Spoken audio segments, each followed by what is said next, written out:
Okay, it's the last lecture of the term. Uh, we're going to talk about LamdaCDM cosmology, and then we'll talk about quantum vacuum energy as a dark energy.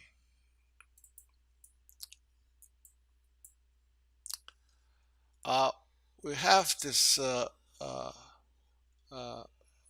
what we call concordant cosmology. Everything agrees so well. After the Type 1a supernova redshift discovery of the accelerated universe, the presence of dark energy uh, was uh, about 70% of the budget, was further confirmed by the analysis of the CMB and anisotropic power spectrum, okay, as well as by the survey of galactic distributing galaxies. This is really remarkable that we could arrive at the same cosmological parameter by such totally different observation methods. Okay, uh, supernovae, cosmic microwave background, distribution of galaxies. And you see, if you say, okay, two lines meeting one point, it's not too surprised. But the three lines all meeting exact same point, that really tells something. So we have the concordant cosmology. So we're going to talk about this cosmology as the standard model. Really, cosmology have such a major achievement that over the past couple of decades, something like a standard model for the origin and the development of the universe is now in place. This standard model is basically it's FLRW cosmology with dark energy component preceded by an inflation epoch. Okay. And many of the basic cosmological parameters have been deduced in several independent ways, arrived at a consistent set of results.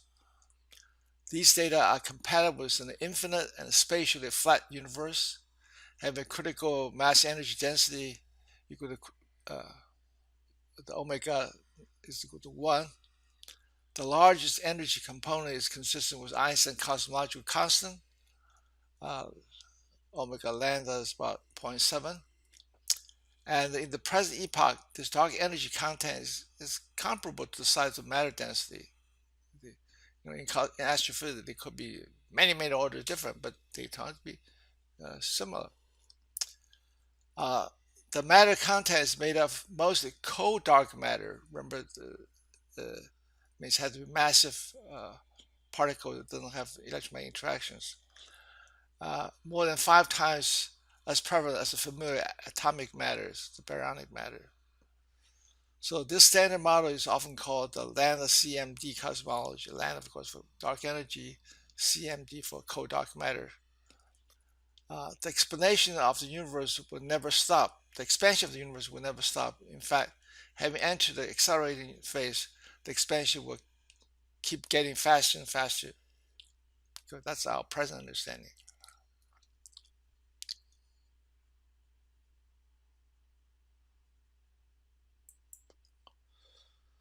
So we have a concordant cosmology. So everything is hunky-dory?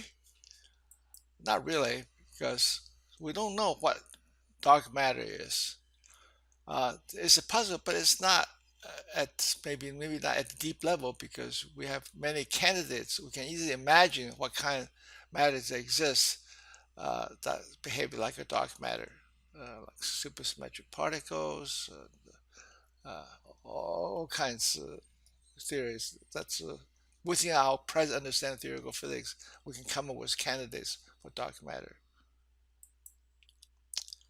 Now, what is dark energy? We only talk about it behaves like cosmological constant of Einstein, but we don't know what it is.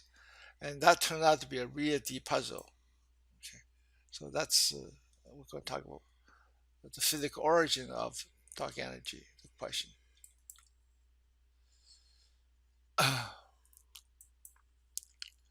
The introduction of cosmological constant in GR field equation does not explain its physical origin. In the inflation, for example, what do you mean by physical origin? For example, in inflation, we have cosmological constant. But there we could at least postulate a false vacuum associated with spontaneous symmetry breaking of a grand unified theory with a Higgs field behaving like an effective cosmological constant, drive the inflation expansion. Okay, so the false vacuum in a fixed field of grand unified theory can, in principle, explain this the existence of the cosmological constant. While there is evidence for the correctness of this inflation paradigm, there's no real observation support for a particular mechanism as the source of required cosmological constant. So we don't really know sure, but on the other hand, at least we can think what could be. Now, that's not the case. What is the physical origin of dark energy that brings about the accelerated expansion of the present epoch? Okay, so that's also described by Cosmological Constant, but we really do have no idea. I mean, we have some idea, but it really is a puzzle. What? Because even though the observation evidence for dark energy is strong, its physical origin remains mysterious. As we can explain below, although quantum vacuum energy does have the constant density with respect to volume change and hence a negative pressure. It's unfortunate if you estimate the magnitude is something like 120 orders magnitude, way too big then to account for the observation of omega lambda of an order 1, 0.7. And we can explain that. So we'll first explain what is the quantum vacuum energy.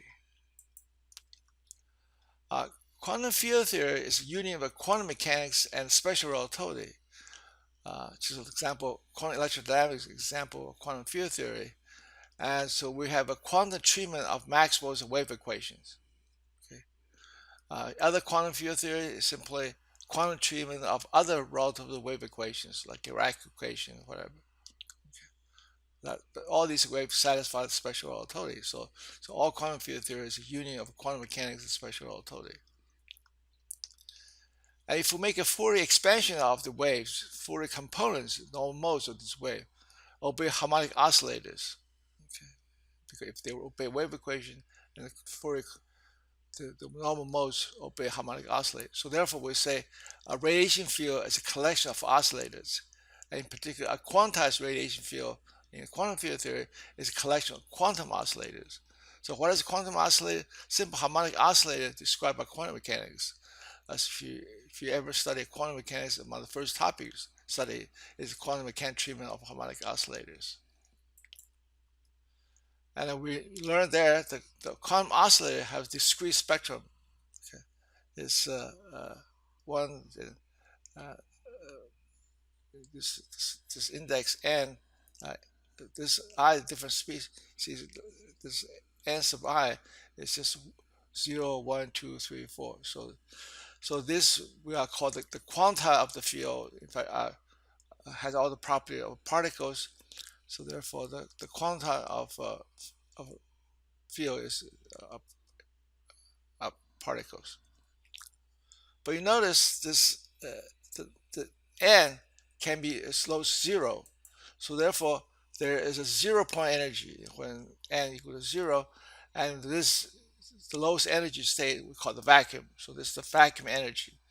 So we say that the energy, so the quantum vacuum, I put both lambda and quantum vacuum, is basically this term without the n like.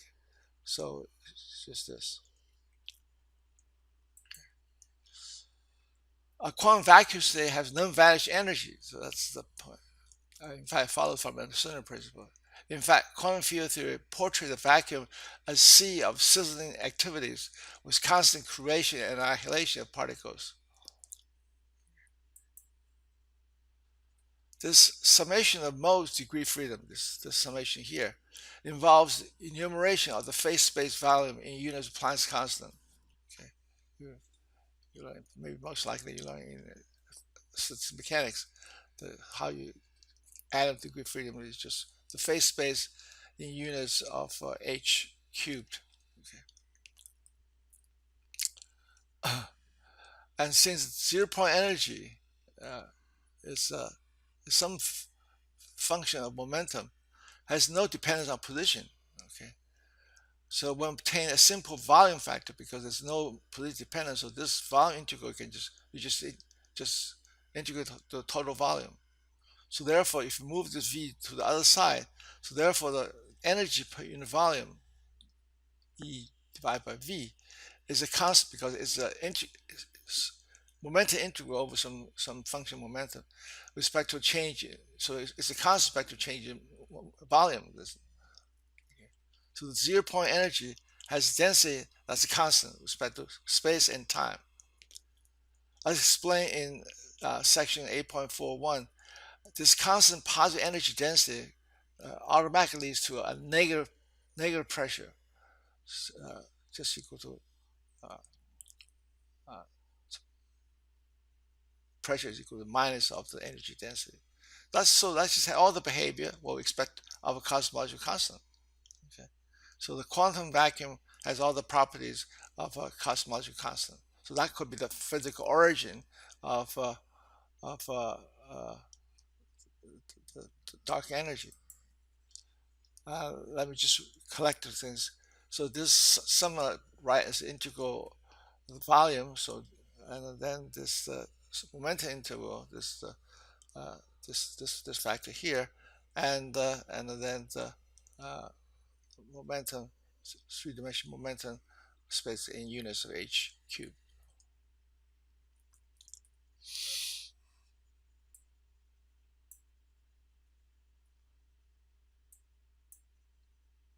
So the vacuum energy density, okay, this is divided by EV divided by V, is just this factor here, and now uh, just about all the momentum range, large P, uh, much greater than the rest energy or the momentum associated with the rest. So therefore, we can take this energy here simply just like a massless particle, just E equal to PC, and, this three-dimensional momentum volume is just the force, this spherical shell volume, okay, and the spherical surface times thickness dp. Uh, so the integral, but you notice this is three power, basically four powers momentum, and so therefore obviously this integration diverges. Okay, so if you carry the integration to infinity, now infinite momentum physics corresponds to zero distance uh, physics, just this uncertainty principle. Since we expect the space-time to be quantized at the Planck scale, when you really go small distance, you hit the quantum of Planck. It seems natural that we should cut off the integral at the Planck momentum, which is defined to be the Planck's energy divided by c. So any singularity are expected to modify that distance, so therefore we expected this integral not go to infinity, but go to Planck's momentum.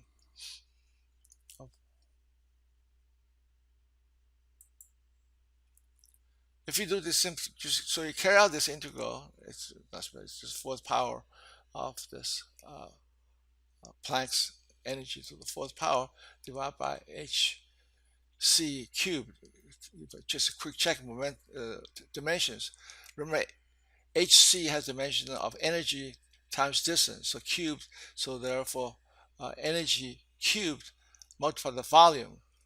As three power energy cancel, so you end up with energy divided by volume. That's exactly what we expect. Energy density, energy per unit volume. And you plug the number of Planck's energy, you get this. Okay, 10 to the 27 trombos to the fourth power. Now, this is to be compared to critical density. Remember, critical density is determined by the present value of Hubble constant. So you know the Hubble constant, you can write down the critical density. But if you write in this natural unit, in quantum theory, it's just energy to the fourth power divided by hc cubed. So you get 2.5 10 to the minus 3. That's for the. So therefore, the ratio of the quantum vacuum energy divided by the critical density has the power, see, 27 to multiply by 4 because of and then it's minus 3 raised to the 4, and then because one in the numerator and denominator is minus, so this 120. Okay.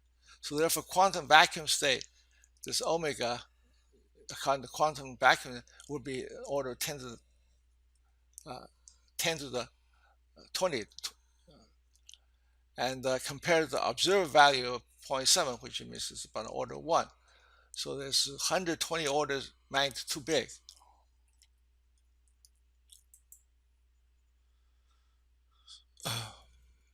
So in the context of quantum theory of cosmological constant, this is the puzzle.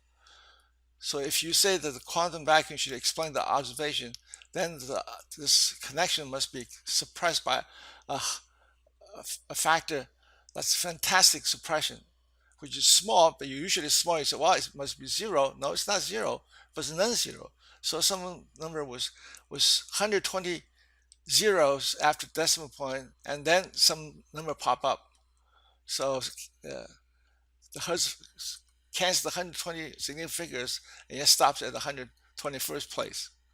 That's really weird, which really means we don't have any idea how to alleviate this. So there must be new physics, not just ordinary physics, must be some physics at the new physics at some at fundamental level.